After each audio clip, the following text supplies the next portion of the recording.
Allez, on y va. Tu n'as rien à craindre, tu t'accroches bien à la barre, tu respires bien. Ce procès, tu le redoutais, tu l'attendais? J'attendais un peu, mais en même temps, ça m'angoissait un peu. Mais j'étais obligée d'avancer, je ne pouvais pas ne pas y aller. Et qu'est-ce que tu en attends? Qu'il soit puni pour ce qu'il a fait, vu qu'il nous a tous punis à vie. Et déjà, il faut savoir que quelques jours avant le drame, je passais et je vois dans la cuisine en train de déguiser des couteaux. Moi, sur le moment, je pensais que c'était rien. Et alors, le jour des faits, tu étais dans l'appartement? Oui, j'ai entendu beaucoup de cris dans la cuisine. Je me lève pour voir ce qui se passe et je vois ma mère par terre, sur le sol, avec une grosse flaque de sang, et lui en train de partir avec ses clés dans la main.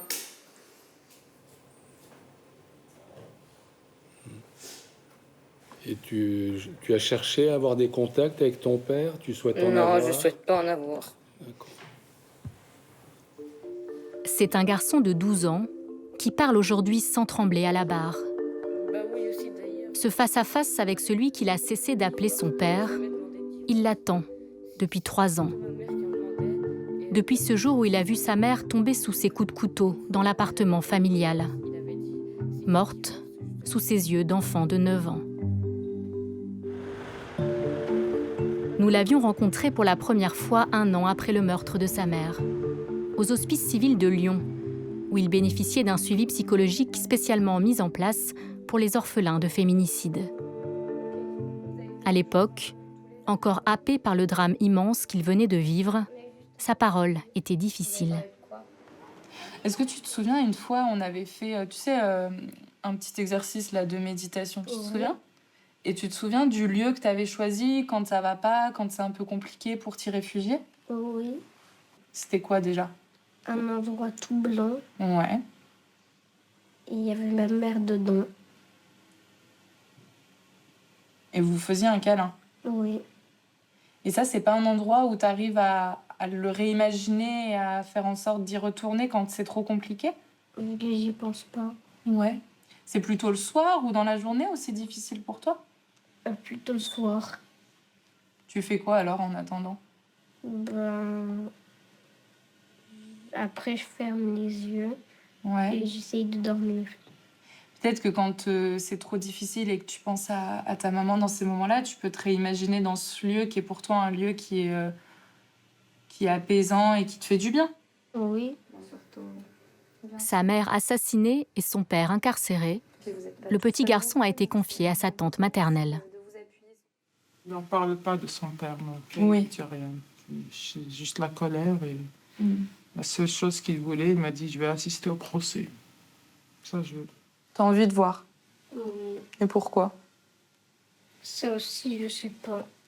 Mais t'aimerais bien assister pour te défendre, pour défendre ta maman, pour... Pour défendre ma mère. Ok.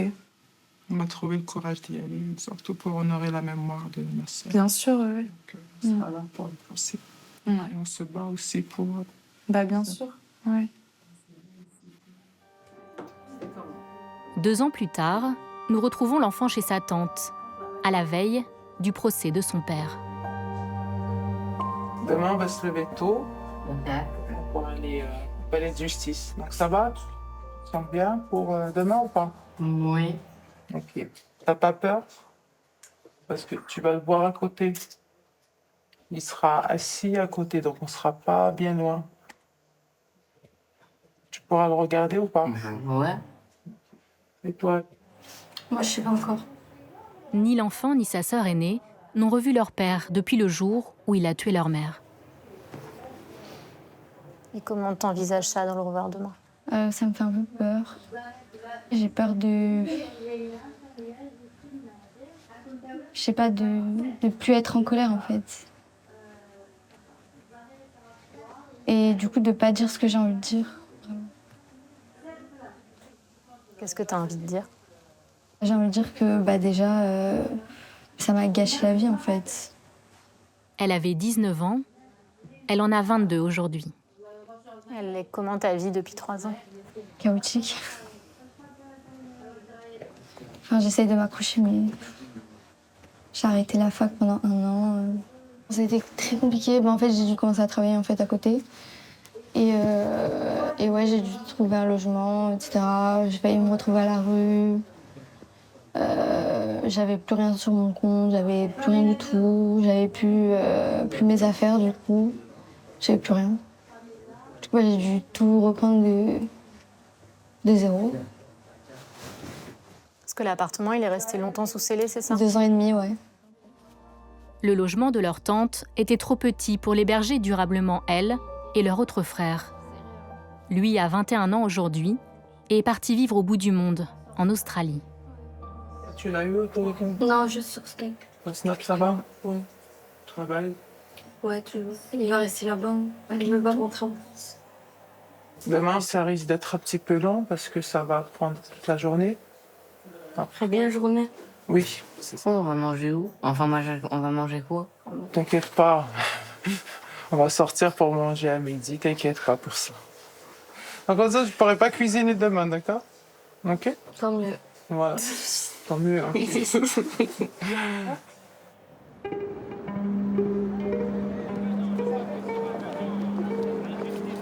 affaires. Le portable. Allez, vas-y. C'est bon. Allez-y.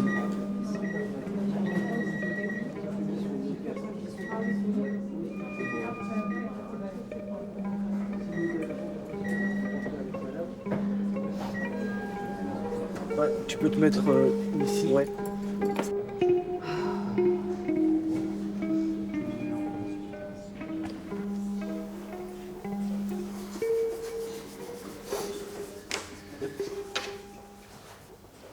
T'as pas peur, hein? Non. Pas mis une petite chemise ou quoi? Il va se faire beau. C'est qui ton avocat? Ils sont ça. Je vais te défendre. Tu peux lui dire que si t'arrives pas à parler, elle est là, elle a tapé. Voilà. Voilà, ça. On va tuer la vie. Tu lui dis dans l'oreille, elle va répéter que Même les méchancetés, je les dire. La famille est venue avec une photo de leur mère, qu'elle place face au box où va s'asseoir leur père. Quelques minutes après ses enfants, l'accusé en veste beige fait son entrée dans la salle d'audience, accompagné d'une interprète.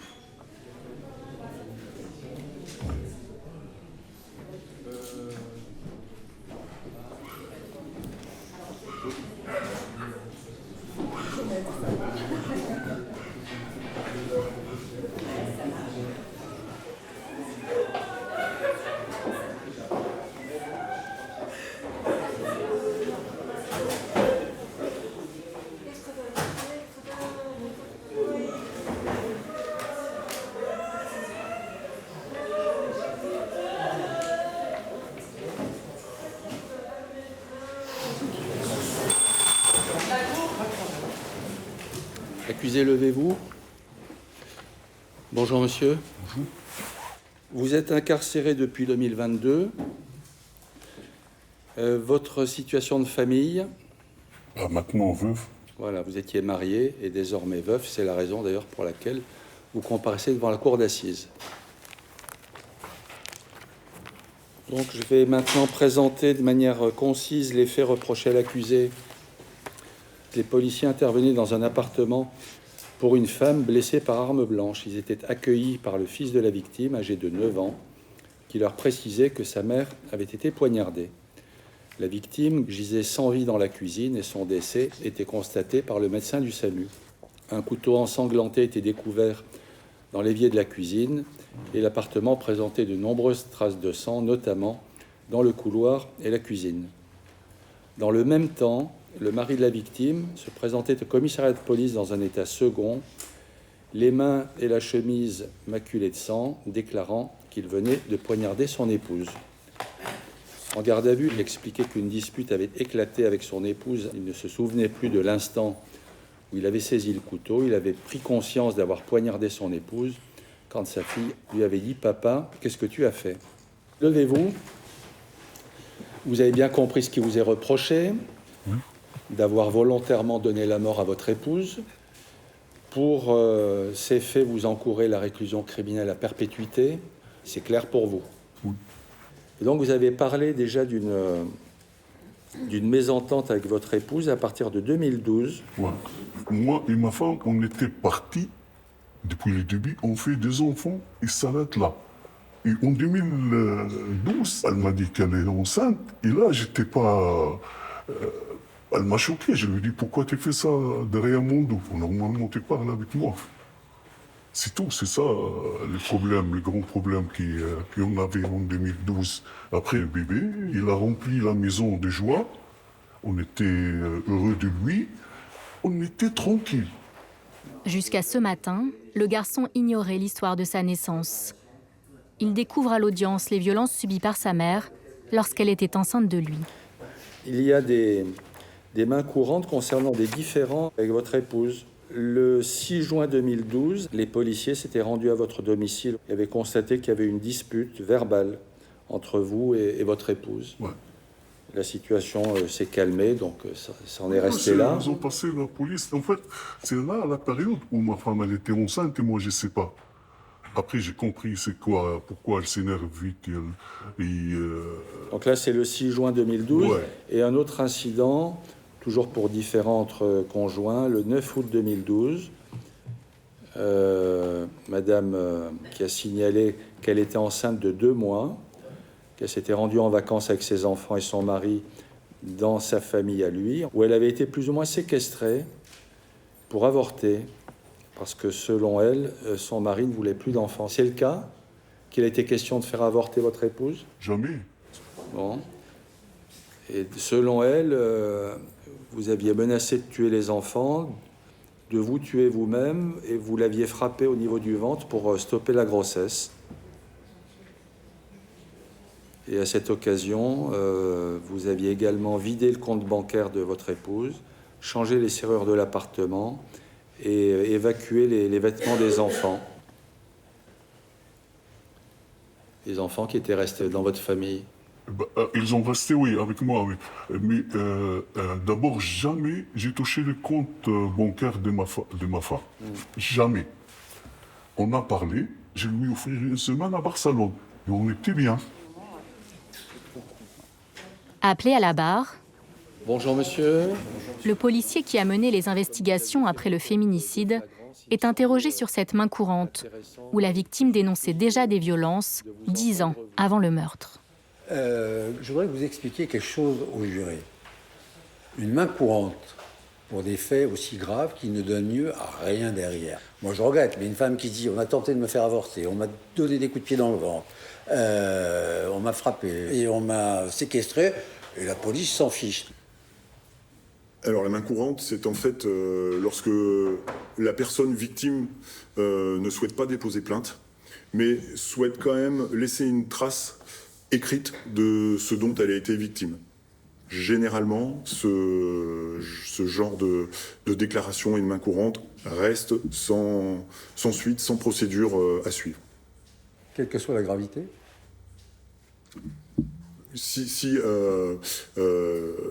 Effectivement, si la victime avait dit qu'elle avait pris un coup de couteau, qu'elle avait un nombre de jours d'ITT, bien entendu qu'une procédure aurait pu être diligentée et aurait pu. Mais là, effectivement, ce n'a pas été le cas, et c'était en 2012, bien avant la prise de conscience. Aujourd'hui, les mains courantes sont en théorie interdites en matière de violence conjugale. Policiers et gendarmes sont tenus d'inciter les victimes à porter plainte. Et si elles s'y refusent, ils doivent signaler les faits au procureur qui peut décider d'ouvrir une enquête, même en l'absence de plainte. Bien, plus de questions. L'audience est suspendue.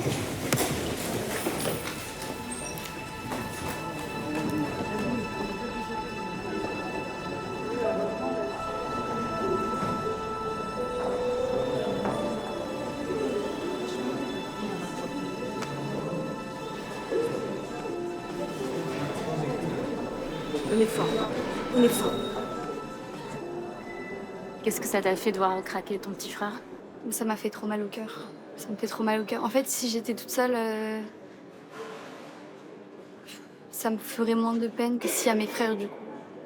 C'est pire, c'est d'imaginer ce qu'ils ressentent eux aussi.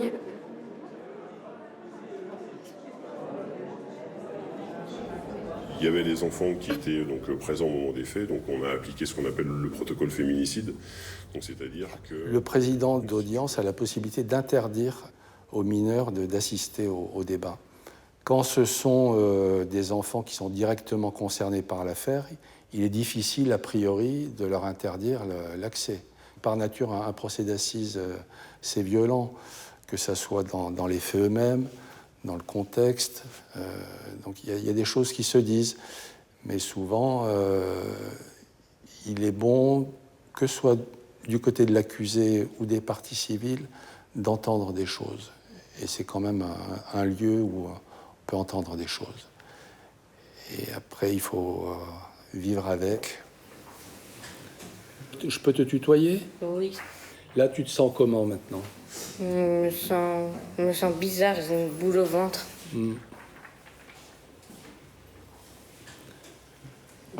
Mais tu es là, depuis Oui. ce matin. Oui.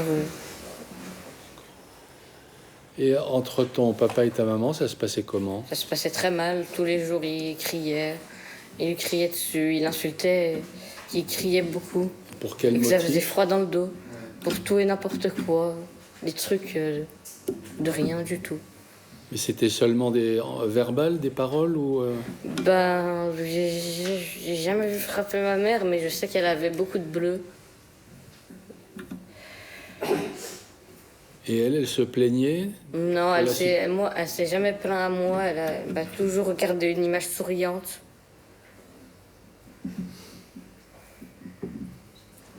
Et aussi, le jour même du drame, le matin, il m'avait frappé pour une histoire d'argent. Parce que j'avais payé le coiffeur avec mon argent et je lui avais demandé de me rendre l'argent. Et après, il m'avait mis sur le lit, il m'avait donné des coups. Tu veux dire autre chose? Bah oui, une fois, elle avait demandé le divorce. Il avait dit, si tu divorces, je te tue. Ce dont on se rend compte, c'est à quel point, dans la folie des couples, finalement, les enfants sont oubliés. Quand il y a une dispute, finalement, on oublie qu'il y a un enfant qui est là, qui est témoin de ce qui se joue et qui va en être abîmé. Je crois qu'il n'y a rien de plus terrible pour un enfant que ces deux figures d'attachement. Les deux personnes qui comptent le plus au monde pour lui s'affrontent, s'abîment. Imaginez cette violence. Cette mère qui est tuée sous les yeux de son enfant, c'est pas un coup direct, mais vous pensez qu'il y a pire violence que celle-ci? Aujourd'hui, non, mais à l'époque, est-ce que vous avez aimé votre père? Non. Quoi? Je l'esquivais quand il était dans le salon, je partais dans ma chambre. Et je n'aimais pas rester seule avec lui. Il vous battait? Ben non, mais il me frappait des fois. Mais juste, en fait, il me faisait peur. C'était pas quelqu'un de confiance pour moi. Vous n'avez pas confiance? Oui, j'avais pas confiance en lui. Bon, plus de questions? Non? Merci. Vous voulez bien venir à la barre, s'il vous plaît? C'est au tour de sa sœur aînée de témoigner. Bonjour. Bonjour. Qu'est-ce que vous faites dans la vie? Je suis étudiante En quelle année? en M1. Vous êtes le témoin principal des faits. Donc, pouvez-vous nous dire ce qui s'est passé? Ou si vous préférez nous parler de vos parents ou vous commencez par où vous voulez.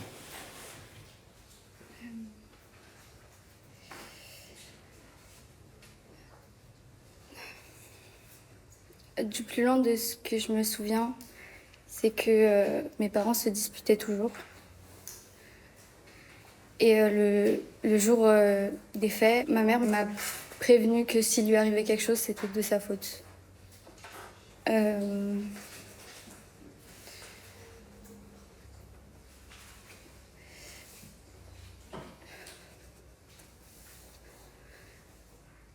J'aimerais pouvoir répondre à vos questions sans expliquer. Mais ça a toujours été comme ça, des disputes? Pour quel motif? Il était très possessif.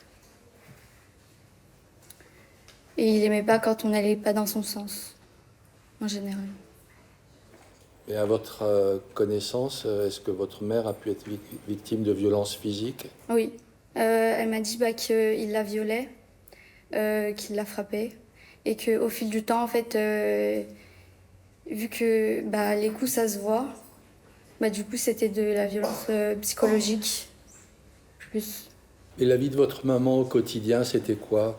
Elle était traquée tous les jours. Tout le temps, il devait savoir ce qu'elle faisait, à quelle heure précise. Des fois, il lui ressortait un mois avant, qu'est-ce que tu faisais à cet endroit-là. Elle devait garder tout le temps les tickets de caisse pour se justifier. À chaque fois qu'on était dehors, à chaque fois que j'étais avec ma mère, il l'appelait, elle me passait le téléphone pour que je lui prouve que j'étais avec elle.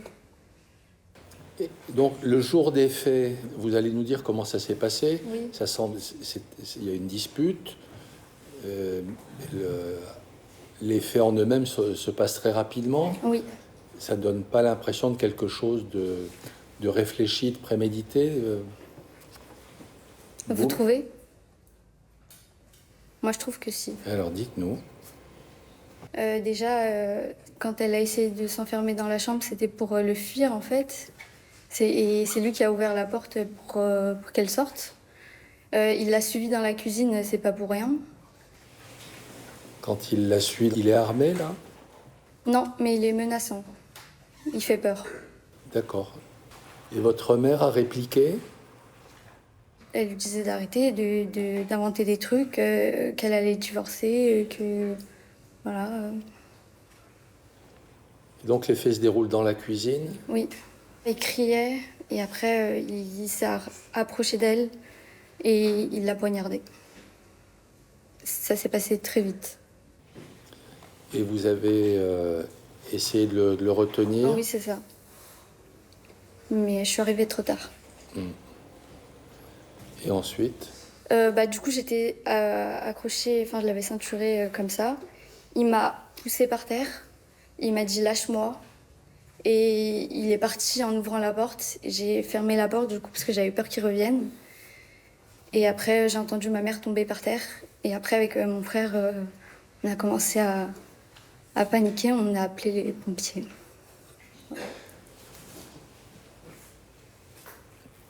Sur les faits eux-mêmes, il évoque un trou noir. Non. Il était conscient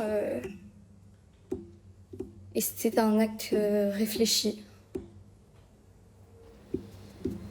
Bien. Et vos frères, vous êtes en contact avec depuis 2022? Oui, mais du coup, on est séparés maintenant.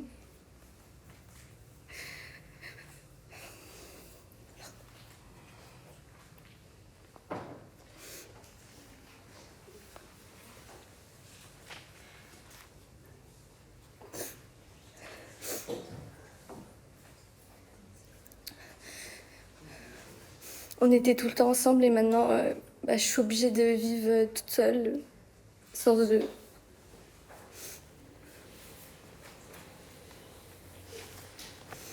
Bien. Des questions? Du côté des parties civiles?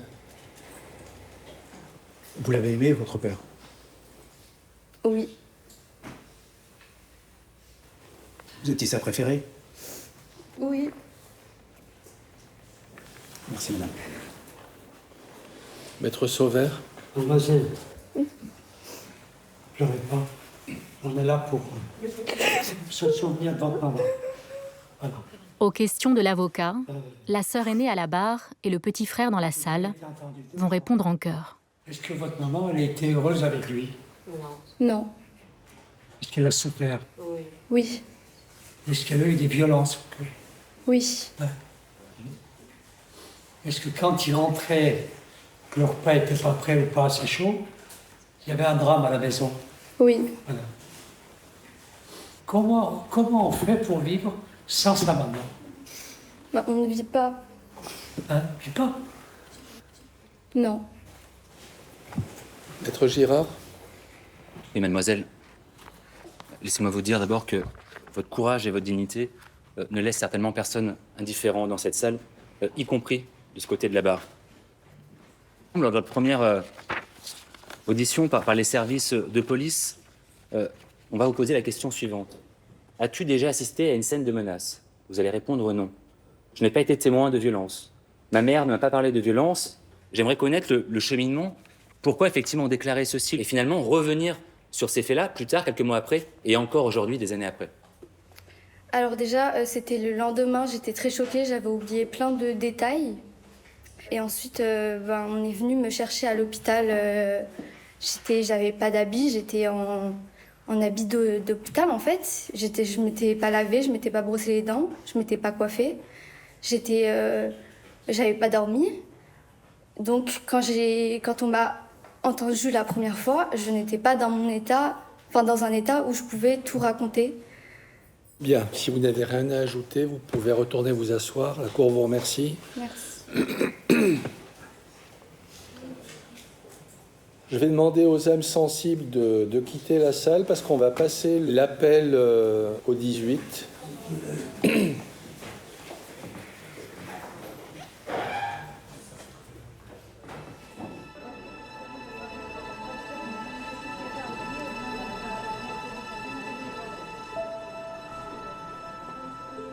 Vous nous avez demandé de ne pas enregistrer. Est-ce que vous pouvez nous raconter ce qu'il y avait dans cet audio?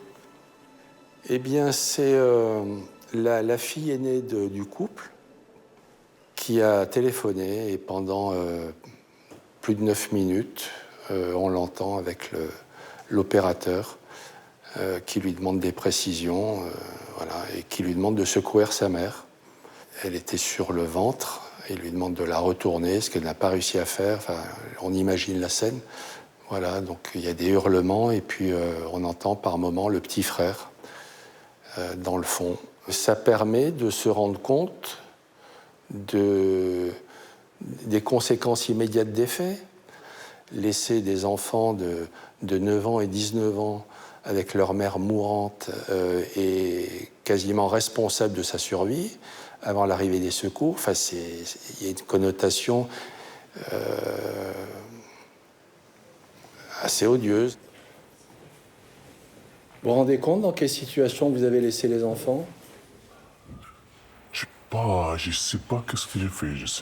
Jusqu'à maintenant, j'arrive pas à comprendre comment j'ai passé à l'acte. Mais quand je suis arrivé au commissariat, je sais pas qu'est-ce que j'ai dit. Oui, vous étiez, semble-t-il, dans un état second, mais enfin suffisamment lucide pour y aller. Et si vous y allez, c'est qu'il y a eu quelque chose de grave. Et c'est votre fille de 19 ans qui doit gérer ça, avec le petit frère qui est à côté, qui va accueillir les pompiers. Vos enfants voient leur mère se vider de son sang, mourir. Jusqu'à maintenant, je sais pas comment je vais taper. Où exactement le médecin légiste nous l'explique. Elle a été frappée en plein cœur. Il a fallu enfoncer avec beaucoup d'énergie la lame pour que ça traverse le cartilage, que ça fracture une côte et que ça s'enfonce de 20 cm.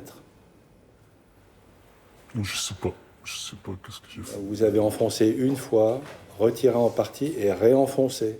Aucune idée. C'est un espace noir qui a passé. C'est vraiment un trou noir de ce qui s'est passé ou est-ce que c'est un refus d'admettre ce qui s'est passé? Ah non, pas du tout. C'est la vérité que je l'ai dit. Pour le moment, je l'ai pas fait exprès, je l'ai pas. La maman, mes enfants, quand même, j'ai partagé plus que 20 ans avec elle, de ma vie avec elle. Je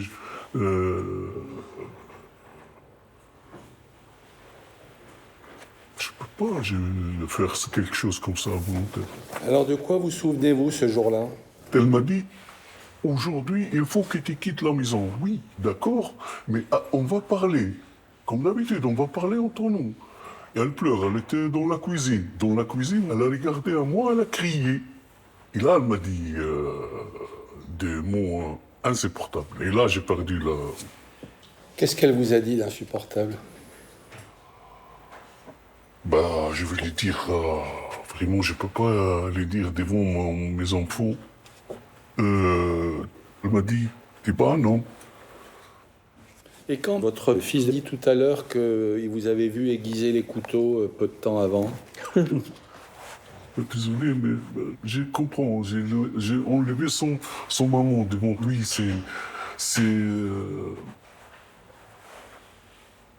En plus, il n'a pas dit au début ça, ni lui, ni ma fille. Après, ils ont changé leur... sous pression, je sais pas quoi. Alors, je vais vous dire, d'expérience, mais alors on voit ça à toutes les cours d'assises. Parce que, je vais vous dire, moi, mon analyse, c'est que votre fille, à ce moment-là, sa première audition, vous êtes encore un peu son père. Donc elle vous protège. Avant qu'elle réalise vraiment. Et vous aviez Non, c'est pas. Il faut lui dire que c'est pas comme ça que ça se passe. Éventuellement, je leur donnerai la parole tout à l'heure, mais voilà. Vous n'avez pas d'explication? Pour le passage à l'acte? Pour le passage à l'acte. Pour le coup de couteau, pour le meurtre. Pas. Vous ne savez pas? J'ai rentré, je me mis au short et elle commence à me chercher. Elle commence à me... Elle vous cherche. Vraiment. Elle vous a trouvé, hein. Elle vous a trouvé, monsieur. Elle vous a trouvé. Les explications sont importantes pour la famille, vous savez. Les explications sont importantes. Elle m'a trop blessé ce jour-là. Elle vous a trop blessé. Elle vous a trop blessé. Je n'ai pas d'autres questions. Tu voulais réagir par moment. Tu veux... reviens à la barre. Qu'est-ce que tu voulais dire? Il a beaucoup menti dans son discours. Il a l'histoire du jour du drame. Il a tout inventé. Elle l'avait pas insulté. C'est lui qui criait. Elle était en train de pleurer dans le salon, en train de dire qu'il la menaçait. Et à part ça, voilà. D'accord. Bien. Nous allons suspendre l'audience. Donc reprise à 9h30 lundi.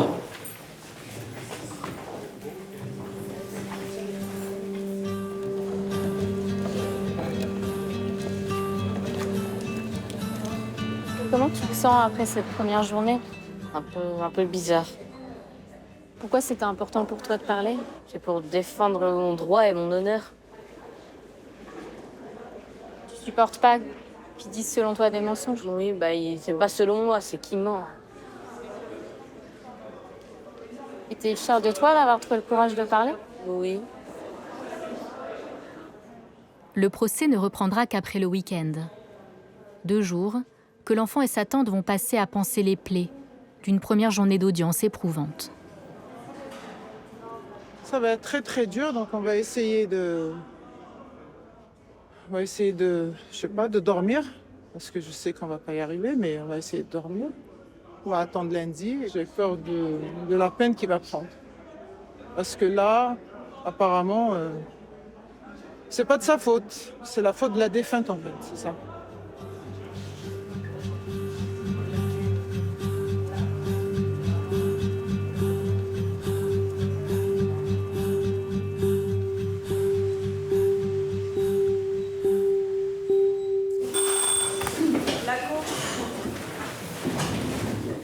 L'audience est reprise, vous pouvez vous asseoir. Bonjour à tous. Au matin du 2e et dernier jour du procès, les proches de la mère vont se relayer à la barre pour raconter ce qu'ils ont aperçu au fil des années de l'enfer conjugal qu'elle vivait. En 2010, environ, j'avais reçu un appel de ma tante en pleurs, disant qu'il l'avait frappée. J'avais été chez elle. Elle avait l'œil gonflé. Monsieur, cet épisode, là, une dizaine d'années avant, oui, où vous auriez frappé votre femme... Jamais j'ai touché ma femme, j'ai jamais... Stop, arrêtez. Il n'y a pas de police, il n'y a pas de... Elle fait au moins, elle voit le médecin, vous pouvez demander... Oui, c'est vrai que dans un monde idéal, on va voir un médecin, on va déposer plainte, mais tout le monde ne le fait pas. De même qu'apparemment, elle souhaitait divorcer, mais elle n'était pas en capacité de le faire parce qu'il y avait les enfants, parce qu'elle n'avait peut-être pas les revenus pour suffisant pour s'en occuper seul. Bon, ça fait quand même pas mal de monde qui parle de violence conjugale et physique. C'est la famille à ma femme. Oui, ah bah oui, c'est sûr. C'est sûr, mais ça ne veut pas dire pour autant qu'il mente. Bonjour madame. Bonjour monsieur. Vous avez recueilli votre neveu. Oui, il est très mal. Et donc, pour vous dire, ma sœur, elle a toujours été menacée. J'ai essayé d'intervenir à chaque fois, tu vas pas rester. Je voyais que c'était un monstre. Mais après, ma sœur, elle avait ce don de pardonner. Elle avait une patience exemplaire. C'est pas parce que c'est ma sœur, elle est comme ça. Elle lui trouvait des excuses. Vous savez, c'est rien, c'est que voilà, c'est qu'une gifle. Je vais pas mettre mon mariage en danger ou voilà, je vais pas perdre mes enfants parce qu'il m'a giflé. Je vais pas porter plainte pour ça. Mais là, vous êtes de plusieurs de son entourage proche à nous décrire des violences. Personne, à un moment donné, n'a pris la décision d'aller contre sa volonté à elle et contre sa patience et de dénoncer les faits. Parce qu'il y a elle, mais il y a 3 enfants aussi. J'ai pas compris qu'une victime, sous l'emprise de quelqu'un, ne pouvait pas s'en sortir. Et je m'en veux énormément, je ne l'ai pas aidé, je m'en veux. En vrai, on l'a tous tué, si vous voulez nous dire ça, on l'a tous tué, on l'a laissé avec lui, avec un pervers narcissique, on l'a laissé, on l'a pas... Calmez-vous, madame. Je m'en veux, on l'a tous tué, moi je m'en veux. Je m'en veux, on l'a tué. C'est humain, mais vous n'êtes pas responsable de ce qui s'est passé. On est responsable. Voilà, donc je ne sais pas si vous souhaitez d'ultimes auditions, ou s'il y a des questions. Oui, allez. Parce qu'après, il sera trop tard. On t'écoute. Monsieur, en fait, ça serait pour témoigner de la vie depuis les 3 ans. Ben, en fait, c'est extrêmement difficile de perdre une maman parce que c'est comme un refuge. Et je n'avais plus personne à qui me confier. Et de voir tout le monde avec des mamans, mais de me voir moi sans rien, c'était extrêmement difficile. Je ressentais comme un vide en moi. C'était très, très, très dur. J'avais une profonde haine en moi. C'est vraiment quelque chose de très difficile.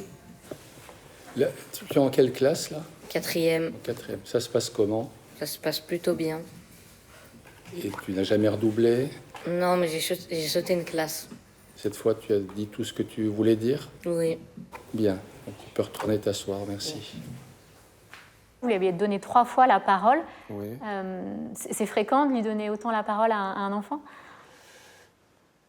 Non, mais je pensais que ce serait noyé dans l'émotion, pas cohérent, un peu compliqué, beaucoup dans l'émotion. Et en fait, je l'ai trouvé très, très sobre, d'une certaine manière, fluide dans son expression. Et puis, comme je le voyais, pas s'agiter, mais il était très expressif, là, sur le banc. Il acquiesçait ou, au contraire, il donnait l'impression de ne pas être d'accord avec certains éléments, donc c'est pour ça que je lui ai redonné la parole. Et quel impact ça a eu, selon vous, dans le procès, le fait qu'il s'exprime ? Je pense que sa grande sœur a été fière de lui. J'ai l'impression que ça a libéré le garçon, parce qu'il a pu dire des choses devant son père, et voilà. Monsieur l'avocat général, vous avez la parole. Oui, Monsieur le Président, Mesdames de la Cour, Mesdames et Messieurs les jurés, je voudrais que vous soyez sensibles à une chose. C'est qu'elle dénonce les faits sur une très longue période. Alors vous me direz, mais pourquoi est-elle restée ? Mais, comme toutes les femmes, mais simplement parce qu'il y a de l'amour, il n'y en a peut-être plus à la fin, il y a le fait de vouloir garder ses enfants, il y a le fait de garder sa famille. Il y a aussi une chose toute bête, c'est que quand elle dit qu'elle va aller à la police, ou quand elle dit qu'elle veut divorcer, il lui répond quoi ? Je vais te tuer. Elle tient tout bêtement à la vie, cette dame. Alors lui, il ne veut pas divorcer. Alors pourquoi il ne veut pas divorcer ? Moi, j'y vois 2 raisons. Alors, une raison basique, hein, je veux dire, vous avez un service sexuel gratuit, premièrement. Bon, pourquoi aller retomber dans les galères autant que, voilà. Et puis, il y a une deuxième, c'est l'argent. Un divorce, c'est une pension alimentaire. Les faits sont simples. C'est lui qui l'a poursuivi pour avoir l'explication. Et moi, je vais vous demander, mais quel père, quelle considération il a pour ses enfants pour laisser effectivement 2 enfants assister à la mort de leur mère? Alors, pour ce qui est de monsieur, je demanderais de prononcer une peine qui ne soit pas inférieure à 30 ans de réclusion criminelle. Merci, monsieur l'avocat général. L'audience est suspendue.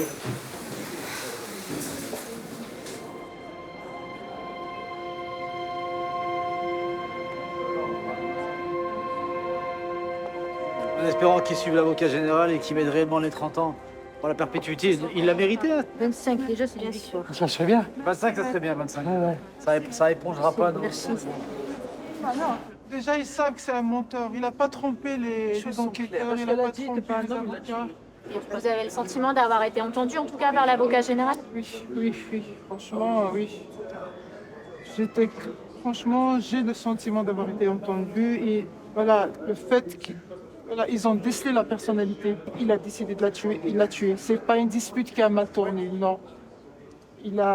Ma soeur, c'était sa chose. Elle m'appartient, donc je fais ce que je veux. Voilà, je la tue.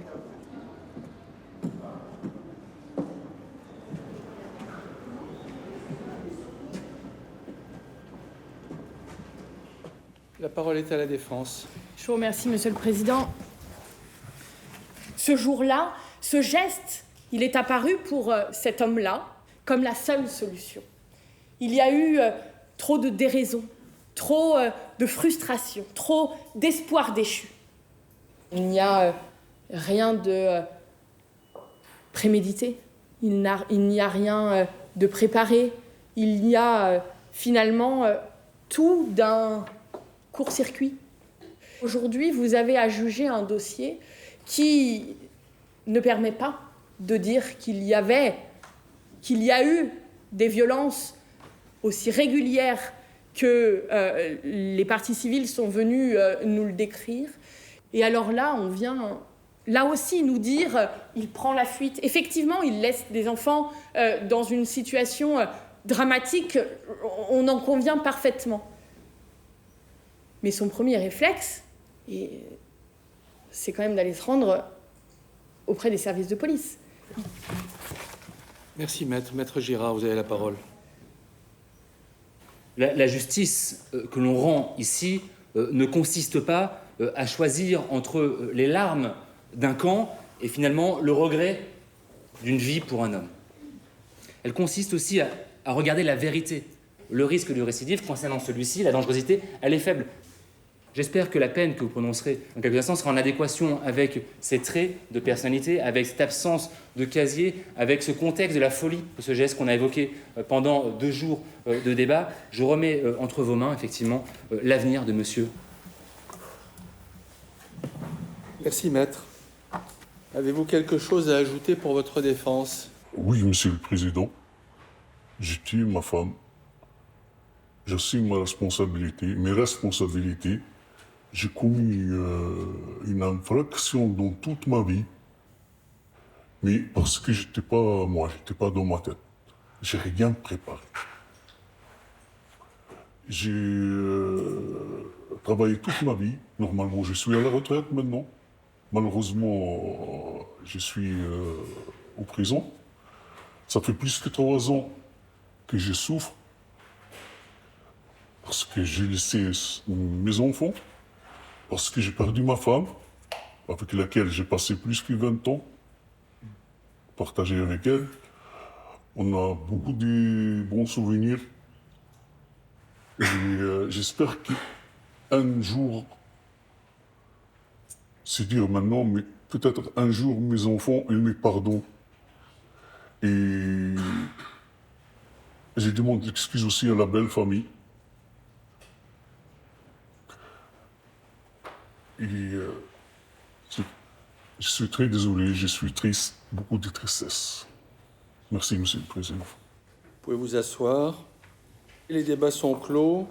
Donc, mesdames et messieurs les jurés, nous allons nous rendre dans la salle des délibérations et nous n'en sortirons qu'après avoir pris notre décision.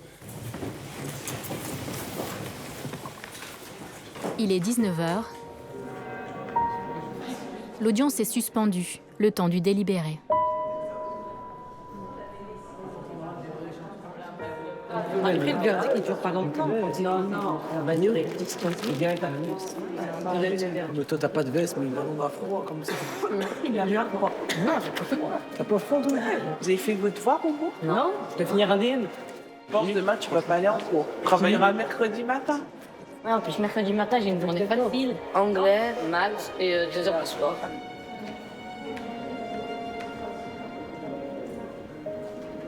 On est tous fatigués. On a tous envie de rentrer, de passer à autre chose. Même si ça va être compliqué, en fait, parce que... En fait, on n'a pas eu de réponse, on n'a rien eu, quoi. Il a formulé des excuses à la fin, t'en penses quoi? Moi, c'est faux, enfin, c'est fake, enfin...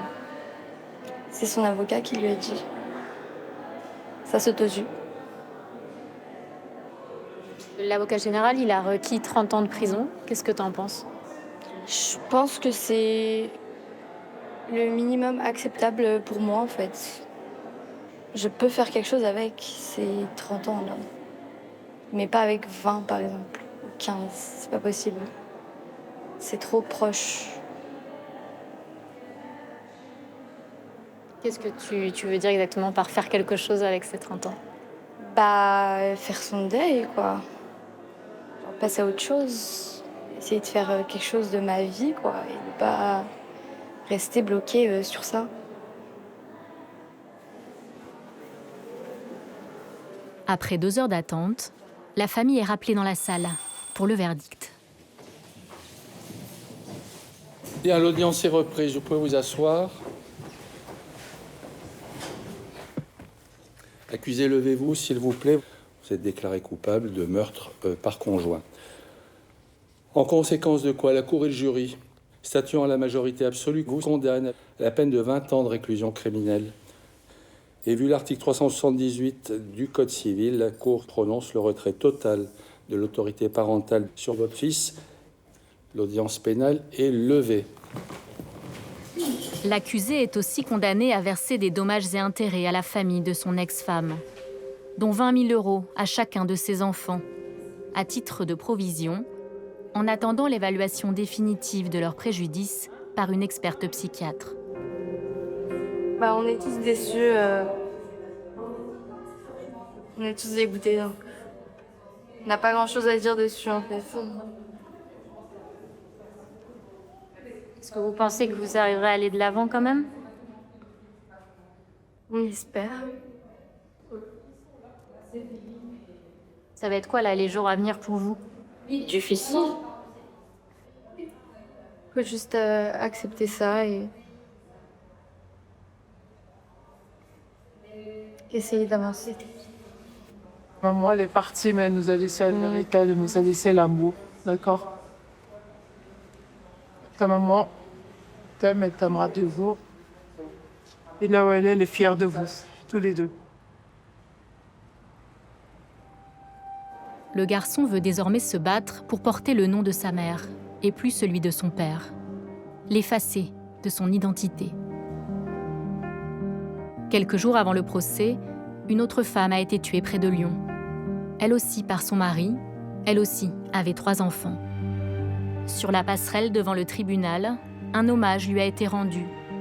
Un ruban pour elle et pour toutes les autres victimes de féminicide.